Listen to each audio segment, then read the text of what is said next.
অনেকদিন পর সমুদ্রের পাড়ে চলে আসলাম, তাও আবার বাইক নিয়ে। আর এই জায়গাটার নাম হচ্ছে বাঁশবাড়িয়া সমুদ্র সৈকত। এটা সীতাকুণ্ডের এরিয়াতে অবস্থিত। আমরা মূলত যাচ্ছিলাম হচ্ছে গলিয়াখালী সি বিচ, সেখানে না গিয়ে হুট করে এই জায়গাটায় চলে আসলাম। জায়গাটা ভীষণ সুন্দর, আপনারা ভিডিওটা শেষ অবধি দেখলে পরেই বুঝতে পারবেন।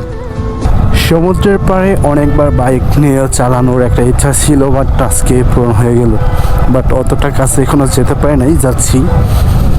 জায়গাটার নামটা এখনো আমার জানা হয় নাই, জানা থাকলে বাদ জেনে দিলে অবশ্যই আপনাদেরকে জানাবো। সোজা তো আসলাম, প্রথম ভাবছিলাম গলিয়াখালী সি বিচ যাবো, বাট ওইখানে যাওয়া নেই, এখানে চলে আসলাম।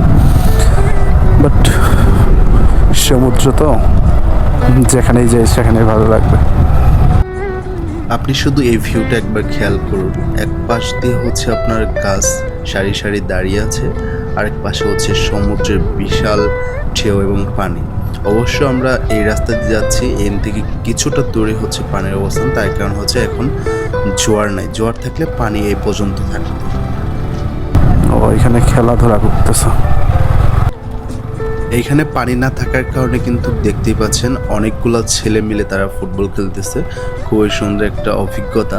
সময় থাকলে হয়তো আমরাও খেলার জন্য এখানে প্রস্তুত থাকতাম বা খেলাধুলা করতে পারতাম। তারপরে দেখেন এই যে কত একটা সুন্দর জায়গায় চলে আসলাম। এইখানে একটা ট্রং দাঁড়িয়ে আছে, কতটা সুন্দর ঘুরে ঘুরে মতো। বিশেষ একটা জায়গা, আসলে সত্যি এরকম একটা ভিউ হয়তো আমরা অনেক সময় টিভি বা অথবা ভিডিওতেই দেখে থাকি। সরাসরি আজকে দেখার অভিজ্ঞতা হলো, তাই আপনাদের সামনে এই ভিডিওটা তুলে ধরলাম।